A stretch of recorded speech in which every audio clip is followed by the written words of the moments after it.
नमस्कार मित्रों, बहुत बहुत स्वागत है आपका अपने YouTube channel target with PS Parihar में। मैं डॉक्टर अनुपम द्विवेदी आपका बहुत बहुत स्वागत करता हूं। मैं आप लोगों को पॉलिटिकल साइंस, सिविक्स, नागरिक शास्त्र जो भी कहिए वो विषय पढ़ा रहा हूं और आज से मैं एक नया टॉपिक शुरू करूंगा। मैंने अपने पिछले क्लास में राजनीति शास्त्र के अर्थ प्रकृति क्षेत्र को बताया, राज्य क्या है, राज्य की अवधारणाओं को बताया, ठीक, राज्य की उत्पत्ति के सिद्धांत को बताया। आज मैं आप लोगों को एक नया टॉपिक जो कि सबसे महत्वपूर्ण टॉपिक है, संप्रभुता।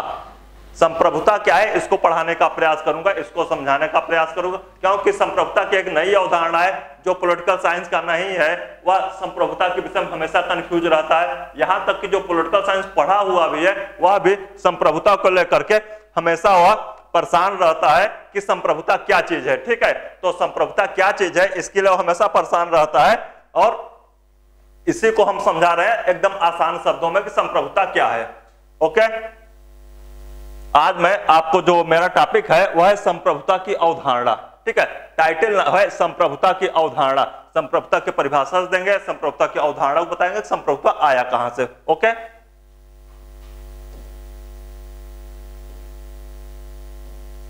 एक सेकंड, पेन का कलर ब्लैक करते हैं। ठीक,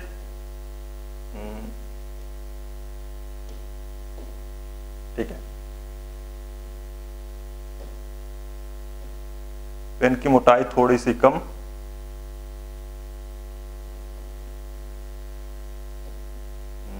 यहां ठीक। ओके, टॉपिक्स है संप्रभुता की अवधारणा।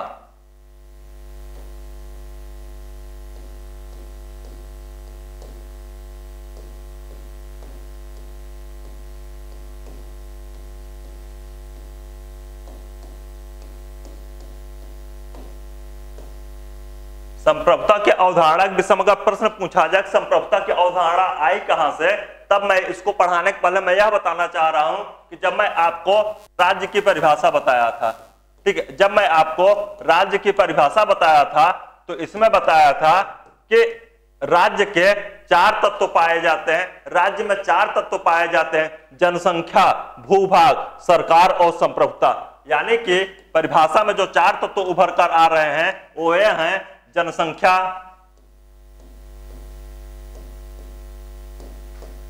भूभाग, सरकार और संप्रभुता।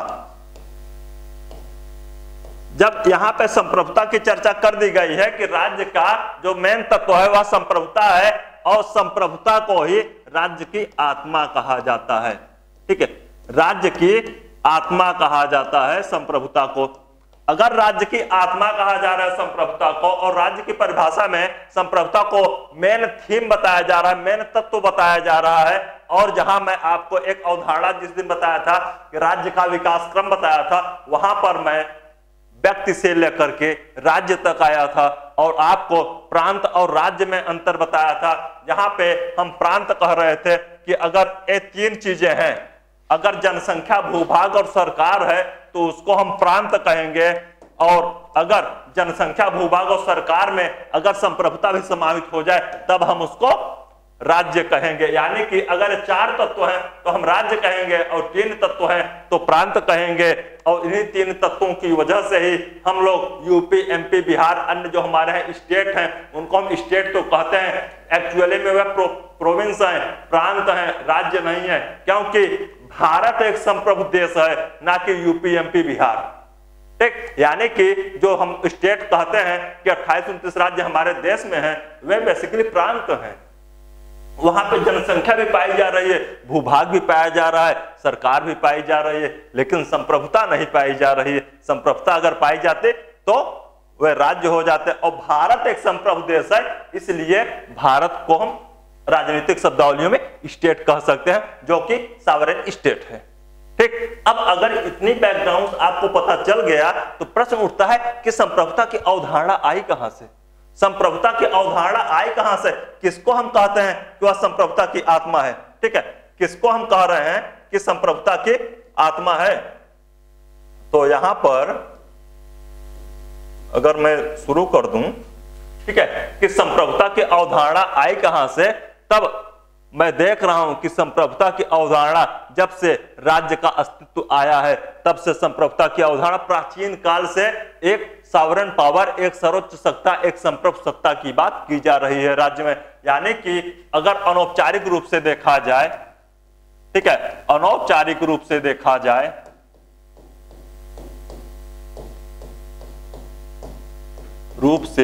जाए तो संप्रभुता की अवधारणा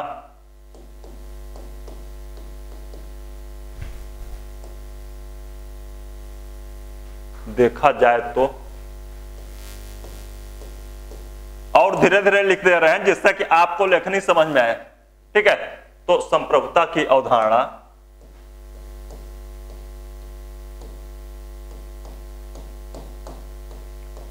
प्राचीन काल से दिखाई पड़ रही है, प्राचीन काल से दिखाई पड़ रही है।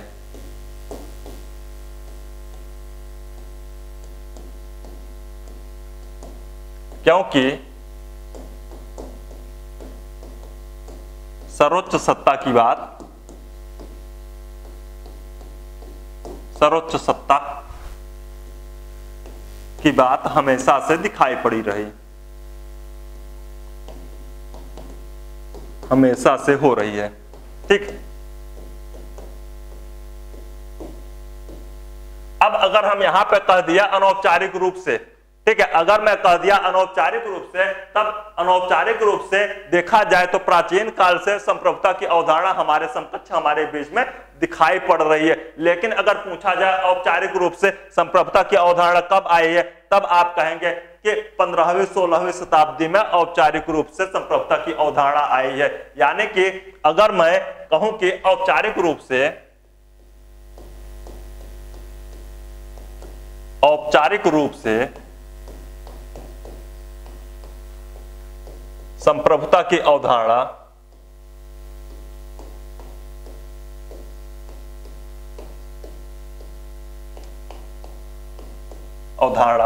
प्राचीन काल से आई है, ठीक, प्राचीन काल से आई है। औपचारिक प्राचीन काल से अवधारणा 15वीं शताब्दी से, ठीक है, अवधारणा 15वीं 16वीं शताब्दी से आई है, ठीक है, ठीक। औपचारिक रूप से संप्रभुता की अवधारणा 15वीं 16वीं शताब्दी से आई है। 15वीं 16वीं शताब्दी में जो आई अवधारणा, वह आई कहां से, वह आई है जॉन बोधा, ठीक है, वह आई है जॉन बोधा के विचारों में, ठीक, जॉन बोधा के विचार में आए। इसीलिए संप्रभुता के पिता किसको कहा जाता है, ठीक है, संप्रभुता के पिता अगर पूछा जाए आपसे संप्रभुता के पिता किसको कहा जाता है, तो आप बताएंगे जॉन बोधा। औपचारिक रूप से संप्रभुता की अवधारणा शुरुआत हुई 15वीं 16वीं शताब्दी में, क्योंकि 15वीं 16वीं शताब्दी में आए जॉन बोधा महोदय, और जॉन बोधा ने सर्वप्रथम संप्रभुता शब्द का प्रयोग किया है, सर्वप्रथम संप्रभुता शब्द का प्रयोग किया, और इसीलिए संप्रभुता के पिता की बात आती है। तो संप्रभुता के पिता की बात आती है तो किसको कहा जाता है संप्रभुता के पिता, जॉन बोधा को संप्रभुता के पिता कहा जाता है। लेकिन वहीं अगर वहीं पे अनौपचारिक रूप से हम जो बता रहे हैं कि वह प्राचीन काल से मिल रहा है संप्रभुता की अवधारणा, लेकिन वहां पर संप्रभुता शब्द का प्रयोग नहीं किया गया है। और संप्रभुता शब्द का प्रयोग अगर नहीं किया गया है तो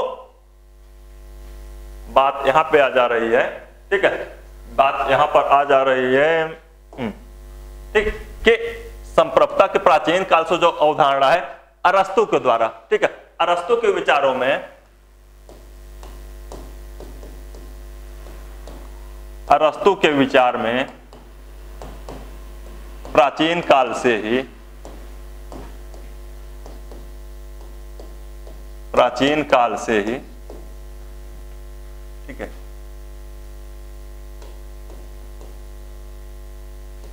संप्रभुता की अवधारणा दिखाई पड़ रही है।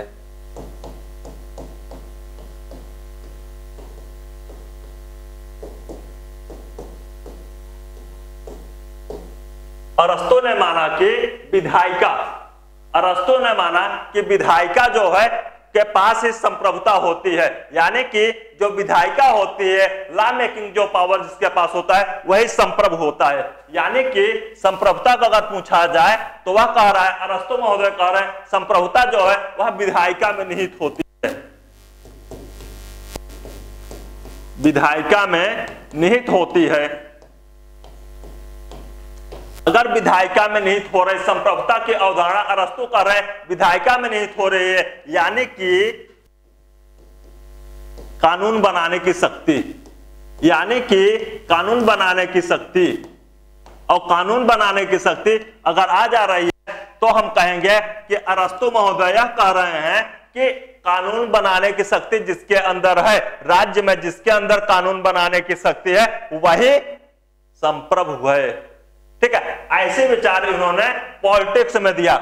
ऐसे विचार अरस्तु महोदय ने अपने जो विचार दिए वह पुस्तक का नाम था पॉलिटिक्स। पॉलिटिक्स में उन्होंने कहा कि कानून को संप्रभु होना चाहिए, यानी कि पॉलिटिक्स में उन्होंने कहा कानून बनाने की शक्ति, इसीलिए अरस्तु का जो विचार है वह आता है कानूनी संप्रभुता को, कि कानूनी संप्रभु को। अरस्तु महोदय कानूनी संप्रभुता की बात करते हैं। ठीक है, अब अगर आप यहां पे देखें तो अरस्तु के विचार प्राचीन काल से ही संप्रभुता के विचार दिखाई पड़ रहे हैं। संप्रभुता के विचार में अरस्तु ने कहा कि विधायिका में निहित होती है, और अगर विधायिका में निहित होने की बात की जा रही है तो वहां पे विधायिका अगर बात है तो कानून बनाने की शक्ति होगी। इसीलिए अरस्तु के विचार को कानूनी संप्रभुता का विचार कहा जाता है। कानूनी संप्रभु का विचार अरस्तु महोदय दे रहे हैं। ठीक, अब अगर पूछा जाए क्या प्लेटो में भी संप्रभुता की अवधारणा दिखाई पड़ते हैं? यार प्लेटो की बात अगर हम कर रहे हैं तो प्लेटो में भी, अगर प्लेटो की बात हम करें तो प्लेटो में भी आदर्श राजा की बात की जा रही है। प्लेटो के विचारों में, प्लेटो ने अपनी पुस्तक रिपब्लिक में, प्लेटो की एक पुस्तक है रिपब्लिक, और रिपब्लिक में उन्होंने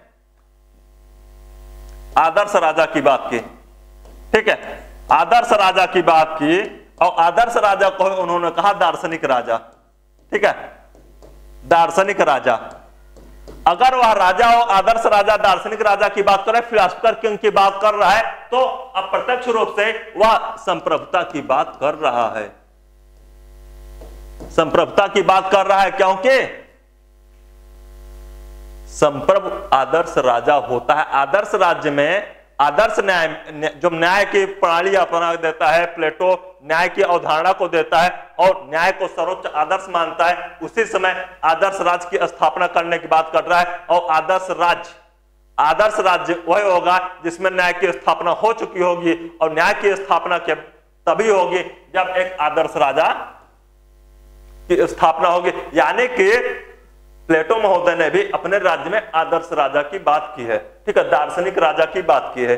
तो अप्रत्यक्ष रूप से ही, अनौपचारिक रूप से ही प्लेटो और अरस्तु संप्रभुता की अवधारणा को दे चुके थे, लेकिन वह केवल अनौपचारिक रूप से था। और औपचारिक रूप से अगर हम देखें तो औपचारिक रूप से जो विचार आ रहे हैं, औपचारिक रूप से विचार आ रहे हैं 15वीं 16वीं शताब्दी में जॉन बोधा के दर्शन में। ठीक है, जॉन बोधा के दर्शन में संप्रभुता के विचार आ रहे हैं, और संप्रभुता के लिए जॉन बोधा कह रहा है कि संप्रभुता नागरिकों पर राज्य की सर्वोच्च शक्ति है। ठीक है, अगर संप्रभुता के डिफिनेशंस को पूछा जाए कि संप्रभुता के डिफिनेशंस बोधा ने क्या कहा, तो संप्रभुता का डिफिनेशंस बोधा ने जो कहा वह यह है कि संप्रभुता नागरिकों पर राज्य की सर्वोच्च शक्ति है। संप्रभुता राज्य पर, नागरिकों, संप्रभुता नागरिकों पर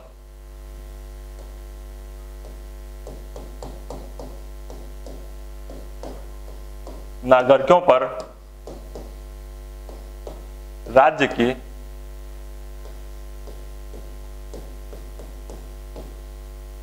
सर्वोच्च शक्ति है। ठीक है, जो किसी विधि द्वारा बाधित नहीं होती, यानी कि कानून का अनन्य स्रोत होती है।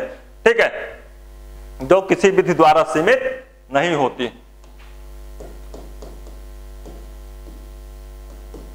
ये सब एग्जाम में आए हुए प्रश्न हैं। ठीक है, किसी भी विधि द्वारा सीमित नहीं होती।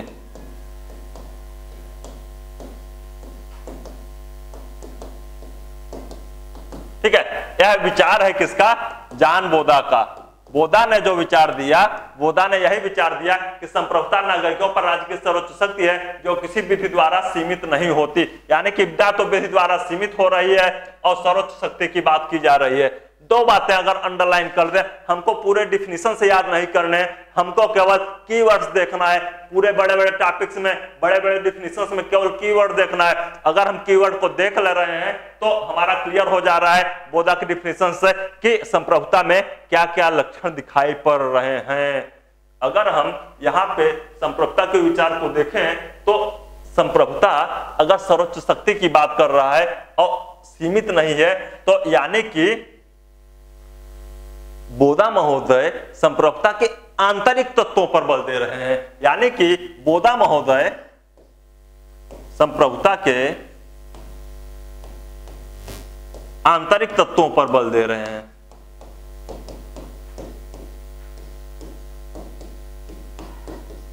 तत्वों पर बल दे रहे हैं और इन्हीं से मिलता जुलता है एक विचार है। इन्हीं से मिलता जुलता है एक विचारक है ग्रेसियस। इन्हीं से मिलते जुलते एक विचारक ग्रेसियस हैं जो कि संप्रभुता के बाह्य तत्वों पर आधारित बाह्य तत्वों पर बल देते हैं और वो कहते हैं कि संप्रभुता राज्य की वह सर्वोच्च शक्ति है जो किसी ऐसे व्यक्ति में निहित होती है जिसकी इच्छाओं का उल्लंघन नहीं किया जा सकता है। यानी कि अगर हम ग्रेसियस के विचार को लेते हैं, ठीक है, अगर हम ग्रेसियस के विचार को लेते हैं, ग्रेसियस ने कहा कि संप्रभुता राज्य की वह शक्ति है, संप्रभुता राज्य की वह शक्ति है जो किसी ऐसे व्यक्ति में निहित होती है।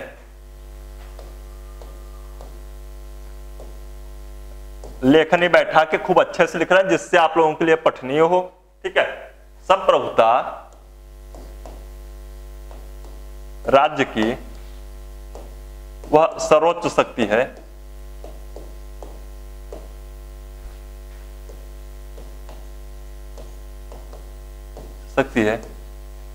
जो किसी ऐसे व्यक्ति में निहित होती है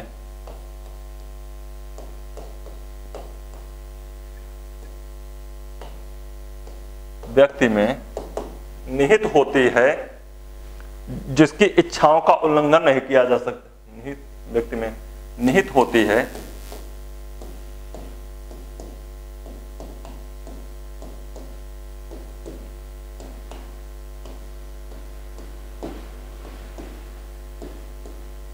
जिसकी इच्छाओं का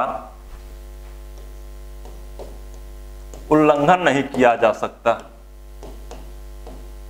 उल्लंघन नहीं किया जा सकता। ठीक है, यानी कि दो बातें अगर देखा जाए, एक ग्रेसियस महोदय के विचार को देखा जाए और एक बोधा के विचार को देखा जाए। ठीक है, और अगर यहां पे जैसे उसके विचारों को उल्लंघन नहीं किया जा सकता है, इसमें एक बात और है कि वह किसी विधि के अधीन नहीं होता, वह किसी विधि के अधीन नहीं होता।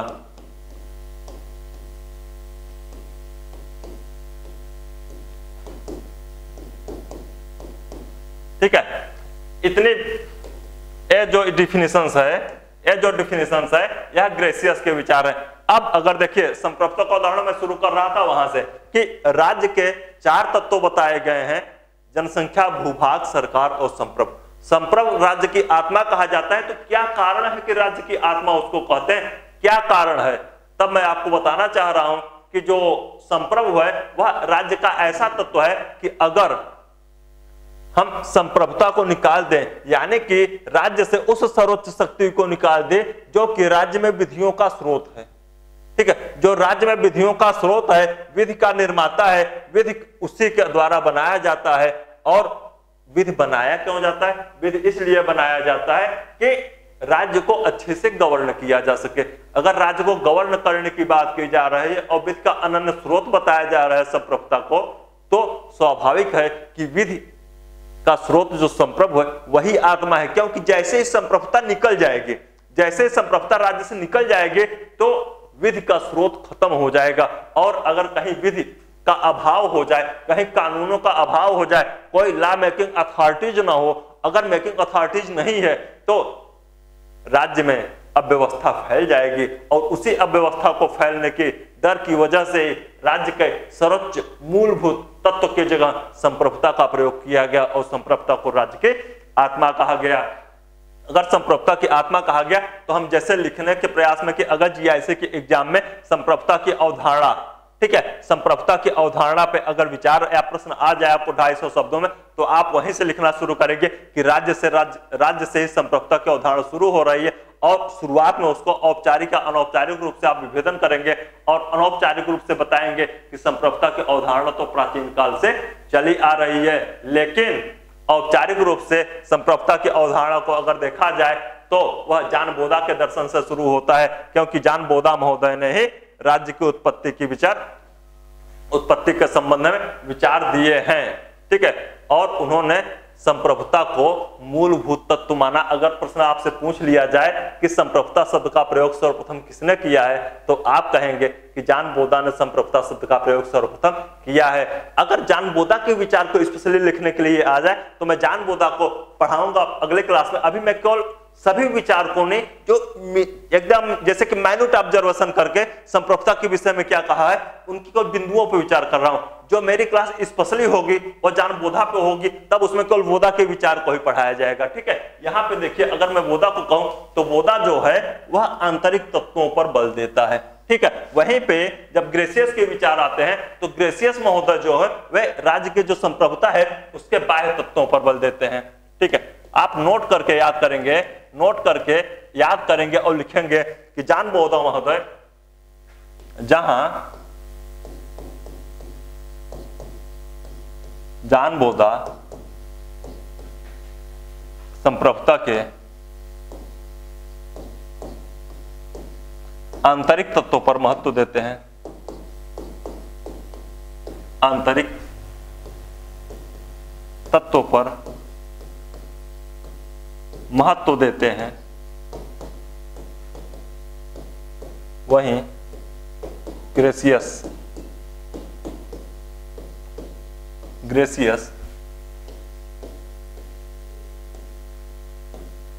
संप्रभुता के बाह्य तत्व पर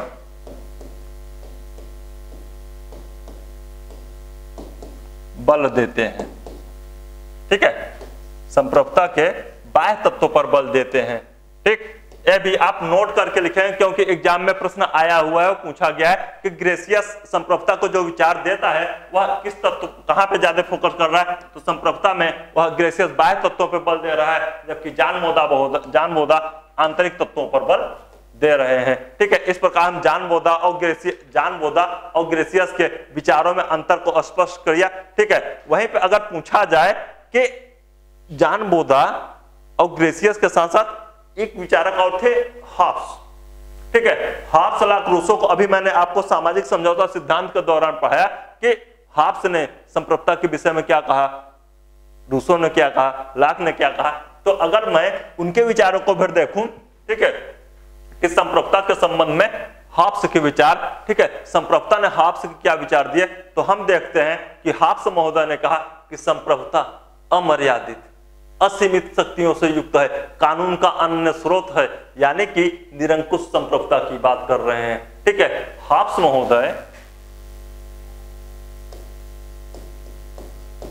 हॉब्स ने अपनी पुस्तक में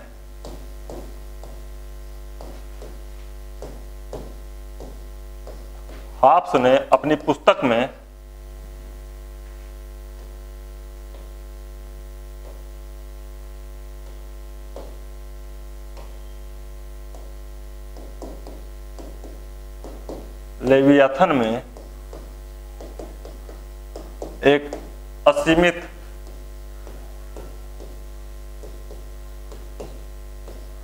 निरंकुश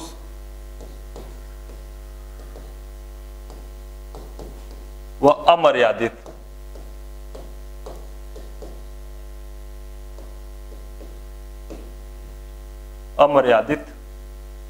संप्रभुता की बात करते हैं।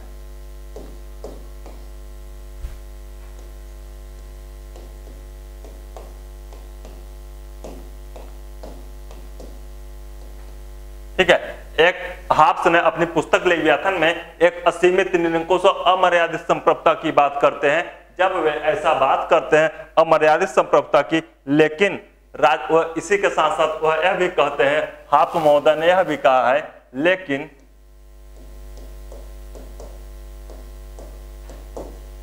राज्य का अस्तित्व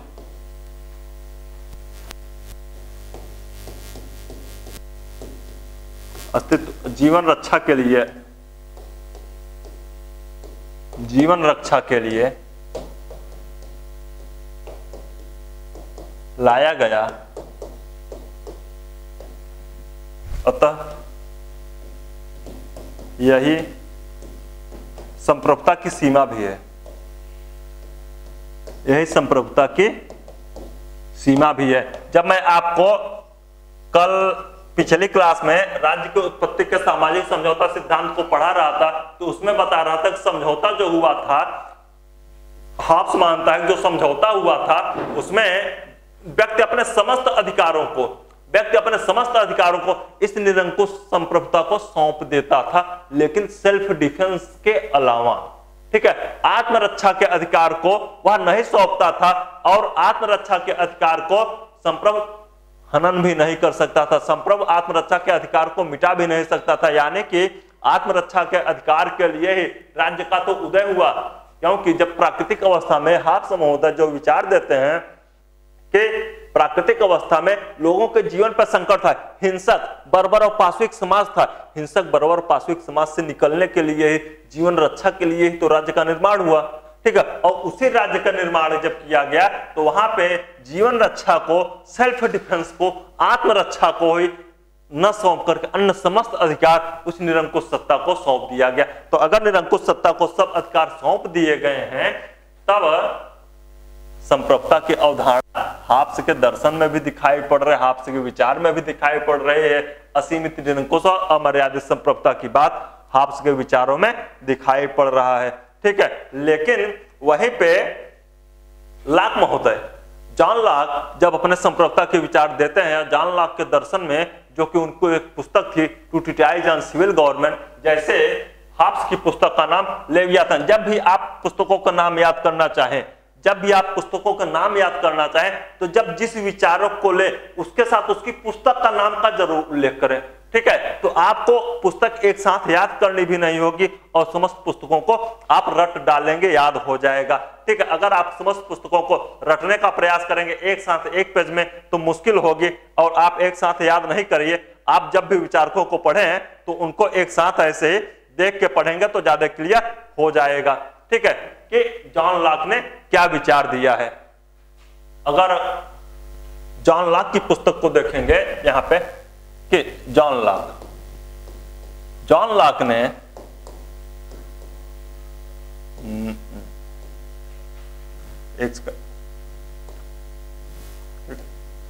लॉक ने अपनी पुस्तक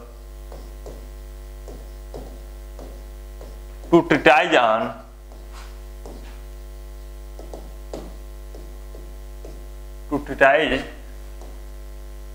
ऑन सिविल गवर्नमेंट,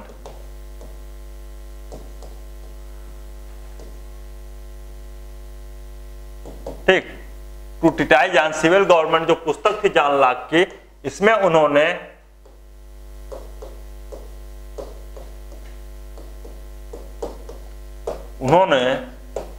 सीमित संप्रभुता की बात की।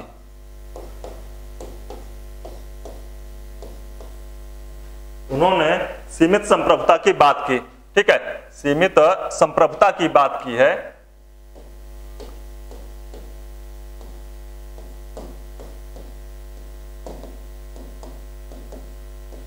ठीक है, अब प्रश्न उठ रहा है कि जॉन लॉक ने अपनी पुस्तक two treatise on civil government में सीमित संप्रभुता की बात की, तो जॉन लॉक के विचार को हम सीमित संप्रभु विचार क्यों कहते हैं?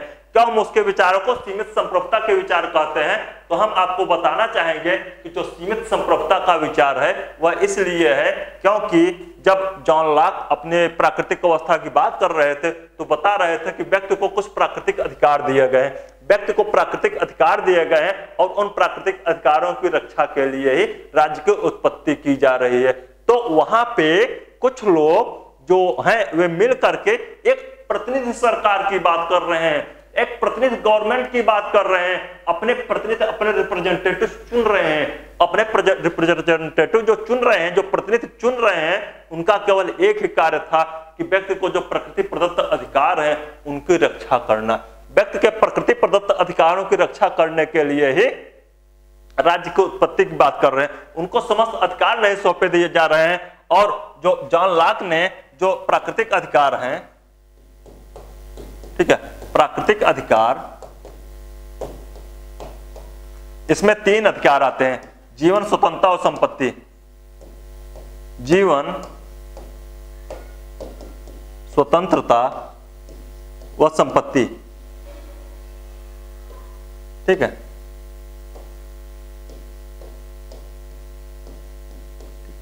जब जॉन लॉक अपनी पुस्तक में सीमित संप्रभुता की बात करते हैं तो सीमित संप्रभुता को इसलिए बात करते हैं कि वह जो संप्रभु होगा वह इनका हनन नहीं कर सकता, वह सब अधिकार तो उसके पास रहेंगे लेकिन व्यक्ति के जीवन, स्वतंत्रता और संपत्ति को बाधित नहीं करेगा।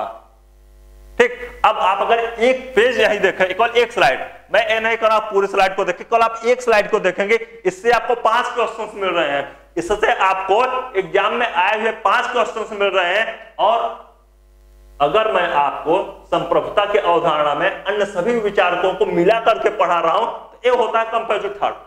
अगर आपको कंपोजिट थॉट प्राप्त करना है, इंडिविजुअल अलग अलग तो देखना है, अगर आप सबको मिला के एक साथ पढ़ेंगे ना तो आपका कॉन्सेप्ट ज्यादा क्लियर होगा।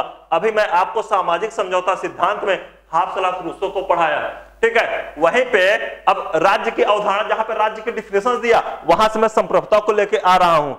हर एक चीज को कोरिलेट करने का प्रयास किया जाता है। आप कितना अच्छा कोरिलेट कर लेंगे, आपका कॉन्सेप्ट वही बिल्ड होगा। अगर आपका कॉन्सेप्ट को बिल्डअप करना है, कॉन्सेप्ट को बनाना है, तो आपको करना क्या होगा? सबको मिला जुला के पढ़ना होगा। और जैसे सबको मिला जुला के पढ़ेंगे आपका कॉन्सेप्ट और क्लियर होगा और अच्छे से आप क्वेश्चंस करने में सक्षम होंगे, ठीक है। और अच्छे से क्वेश्चंस करने में आप सक्षम होंगे। अब देखिए पुस्तक क्या क्या क्वेश्चंस इससे एग्जाम में आए हुए, मैं आपको एक पेज को बता रहा हूं। जॉन लॉक पुस्तक का नाम पूछा गया है, पहला क्वेश्चन, ठीक है। पहला क्वेश्चन, जॉन लॉक की पुस्तक का क्या नाम है? एक प्रश्न मिल गया आपको। दूसरा क्वेश्चन से मिल रहा है, जॉन लॉक ने किस टाइप के संप्रभुता की बात की है? आपके एक ही पेज में लिखा गया है, सीमित संप्रभुता की बात की गई है, ठीक है। दूसरा क्वेश्चन, जॉन लॉक ने किस संप्रभुता की बात की है? तो जॉन लॉक ने सीमित संप्रभुता की बात की है। और तीसरा क्वेश्चन आ रहा है इसी पेज में कि जॉन लॉक ने कितने प्रकार के प्राकृतिक अधिकारों की अवधारणा को माना है? तो आप कहेंगे जीवन, स्वतंत्रता और संपत्ति को, इन 3 अधिकारों को माना। ये 3 तो आपको एग्जैक्ट मिल रहा है। अब मैं चौथा बता रहा हूं आपको कि प्राकृतिक अधिकारों का कॉन्सेप्ट किसने दिया, ठीक है। एक चौथा प्रश्न कि प्राकृतिक अधिकारों की अवधारणा किसने दी? तो प्राकृतिक अधिकारों की अवधारणा किसने दी? जॉन लॉक महोदय ने दिया है। और चौथा क्वेश्चन हो गया। पांचवा क्वेश्चन कि जॉन लॉक महोदय किस विचारधारा के थे? तो जॉन लॉक महोदय को आप अगर यहाँ पे सीमित संप्रभुता की बात कर दे रहे हैं तो आप जान लीजिए, अगर सीमित संप्रभुता हो गई तो उदारवाद के जनक कहे जाएंगे, ठीक है। उदारवादी विचारक उनके विचारों में मिल रहे हैं क्योंकि वे जीवन स्वतंत्रता की बात कर रहे हैं, जीवन और स्वतंत्रता की बात कर रहे हैं। उदारवाद का जो बेसिक थीम है वह स्वतंत्रता है, मूलभूत तत्व स्वतंत्रता है। तो इस प्रकार आपके एक ही पेज में आपको 5-6 क्वेश्चंस मिल जा रहे हैं और एक कॉन्सेप्ट तो अपना बिल्ड हो ही रहा है कि क्यों उसको सीमित संप्रभुता कहा जाता है। अगर प्रश्न आ गया अगर प्रश्न आ गया कि एग्जाम में कि जॉन लॉक को सीमित संप्रभुता का विचारक क्यों कहा जाता है, सीमित संप्रभुता का समर्थक क्यों कहा जाता है, क्यों उनको इनका फॉलोअर्स कहा जाता है, तो आप इस पेज को पढ़े होंगे और मेरे द्वारा जो आपको स्ट्रेटजी बताई गई आप समझे होंगे, तो आप उस क्वेश्चंस को लिखने में सक्षम होंगे। ये होता है सिस्टमैटिक तरीके से आपको गागर में सागर सिखाना, एक ही पेज में आपको बहुत सारे ज्ञान दे देना। अगर मैं आपको 5 पेज में यहाँ पे दे रहा हूं तो यह आपके लिए यह है कि कम चीजों में एक दूसरे को कोलेट करके कैसे लिखा जाएगा। ठीक है, यहाँ पे आपको ऑब्जेक्टिव के साथ साथ लिखित उत्तर भी आपको लिखने का प्रयास करेंगे तो अच्छे से लिख लेंगे। ठीक है, अब वहीं पे अगर मैं बात करूं, एक सेकंड अगले पेज पे आते हैं। ठीक है, ठीक, अब अगर मैं अगले पेज पे आ रहा हूं यहाँ पे, ठीक है, कि जॉन रूसो ने, जो जेन जैक रूसो, ठीक है, जेन जैक रूसो ने कैसे संप्रभुता की बात की है। ठीक है, रूसो की पुस्तक का नाम social contract, social contract, Rousseau की पुस्तक का नाम सोशल कॉन्ट्रैक्ट है। रूसो की पुस्तक सोशल कॉन्ट्रैक्ट में संप्रभुता के विचार के आधार पर सामान्य इच्छा को रखा। ठीक है, संप्रभुता को सामान्य इच्छा के अंतर्गत रखा, सामान्य इच्छा के अंतर्गत रखा। ठीक है, यानी कि वह जन संप्रभुता की बात कर रहा है, जो सामान्य इच्छा की बात है, यहीं से जन संप्रभुता की अवधारणा निकल कर आ रही, यानी कि जन संप्रभुता की अवधारणा, जन संप्रभुता की अवधारणा रूसो ने दिया। ठीक है, यहां पर हमने आपको केवल संप्रभुता की अवधारणा को बताया है। ठीक है, संप्रभुता के डिफिनेशन और संप्रभुता की अवधारणा को बताने का प्रयास किया कि संप्रभुता क्या है।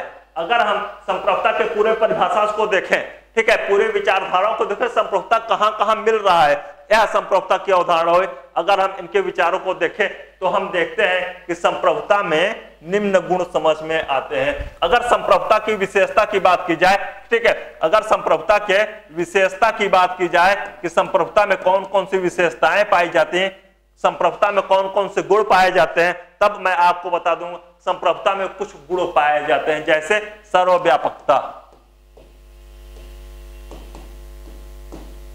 सर्वव्यापकता, स्थायित्व, ठीक है, अपृथककरणीय,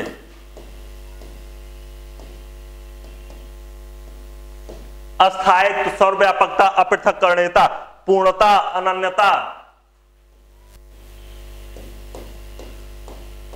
पूर्णता, अनन्यता,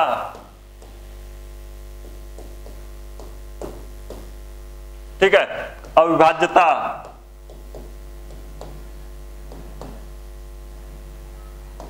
सर्वकालिकता।